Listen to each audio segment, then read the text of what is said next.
अखंड ज्योति नवंबर 2021। करुणा व प्रेम के मूर्तिमान रूप भगवान बुद्ध। जन जन को मानव धर्म का उपदेश देने वाले तथागत महात्मा गौतम बुद्ध मानवता के मूर्तिमान रूप थे। वे सत्य, अहिंसा, करुणा, प्रेम आदि दिव्य मानवीय गुणों के मूर्तिमान रूप थे। जो उपदेश वे दूसरों को देते थे उसका पालन वे स्वयं अपने जीवन में भी करते थे। इसलिए उनके शिष्य उनके आचरण से नित्य कुछ नई नई चीजें सीखते थे। उनका जीवन एक खुली किताब की तरह था, जिसे देखकर, जिसे पढ़कर शिष्यों को बहुत कुछ सीखने को मिलता था। उनके जीवन से जुड़े ऐसे अनेक प्रसंग और घटनाएं हैं जिनसे उनके व्यक्तित्व में बैठी हुई गहरी मानवता के दर्शन होते हैं। उन्हीं में से कुछ रोचक व प्रेरक घटनाएं यहाँ प्रस्तुत हैं। तथागत भगवान बुद्ध का परिनिर्वाण होने वाला था। वे अपने नश्वर शरीर को छोड़कर इस संसार से विदा होने वाले थे। रात का अंतिम पहर था। अनेक भिक्षु भगवान की सैया को घेरे बैठे हुए थे। भिक्षु संघ को भगवान अंतिम उपदेश दे रहे थे। तथागत कह रहे थे, भिक्षुओं, बुद्ध धर्म और संघ के संबंध में यदि किसी भिक्षु को कुछ शंका हो तो पूछ लो। पीछे अफसोस मत करना कि तथागत हमारे सम्मुख थे किंतु हम उनसे कुछ पूछ न सके। पर कोई भी शिष्य कुछ बोल नहीं रहा था। सब मौन थे। 3 बार तथागत ने कहा, किंतु फिर भी कोई भी भिक्षु पूछने को नहीं उठा। इस पर तथागत को शंका हो गई कि कहीं मेरे गौरव का विचार कर तो शिष्य पूछने में संकोच नहीं कर रहे हैं। अतः करुणा की प्रतिमूर्ति तथागत कहने लगे, शायद भिक्षुओं तुम मेरे कारण नहीं पूछ रहे हो, तो भिक्षुओं, जैसे मित्र मित्र से पूछता है वैसे तुम मुझसे पूछो। ऐसा कहकर तथागत अपने आसन से उतरकर शिष्यों के पास भूमि पर आ गए। तथागत को चिंता थी कि कहीं उनका विशाल लोकोत्तर व्यक्तित्व शिष्यों के कल्याण में बाधक न बने। अतः वे उनके सखा बने। उनके पास जाकर नीचे जमीन पर उनके साथ बैठे ताकि शिष्य निसंकोच भाव से उनसे पूछ सकें। बुद्ध पुरुषों की यह विनम्रता ही तो मानव धर्म की आधार भूमि है। तथागत का यह व्यवहार उनकी सहृदयता और विनम्रता का परिचायक था। तथागत शिष्यों से कहने लगे, आनंद, मुझ कल्याण मित्र को पाकर जन्मधर्मा प्राणी कालचक्र से विमुक्त हो जाते हैं। इसलिए जो भी पूछना चाहो पूछ लो।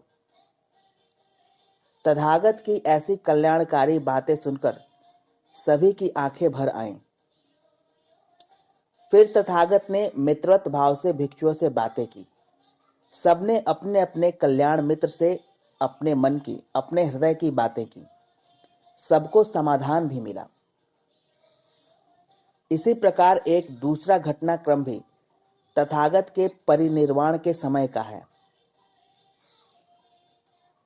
चुंद कर्मार पुत्र धातुकार के यहाँ तथागत ने अंतिम भोजन किया था।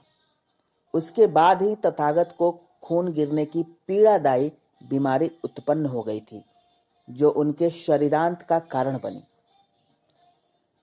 तथागत को चुंद कर्मार पुत्र की भावनाओं का बड़ा ख्याल था। तथागत के भक्त उपासक चुंद कर्मार पुत्र को यह कष्ट हो सकता था कि उसका भोजन करके ही तथागत को बीमारी हुई और वे मृत्यु को प्राप्त हुए। वे अपने भक्त, अपने उपासक के मन की पीड़ा, व्यथा और ग्लानि को मिटाना चाहते थे। इसलिए शरीर छोड़ने से पूर्व उन्होंने आनंद को आदेश दिया, आनंद, चुंद कर्मार पुत्र की इस चिंता को दूर करना और कहना कि आयुष्मान, धन्य है तू कि तेरे भोजन को करके तथागत परिनिर्वाण को प्राप्त हुए। आनंद चुंद करमार पुत्र की चिंता को तो दूर करना, भला जिनके हृदय में अगाध करुणा का अधिवास था, वे ऐसा क्यों न कहते। करुणा का कैसा लहराता सागर था तथागत का हृदय, कितना करुणाशील और क्रियाशील था तथागत का जीवन।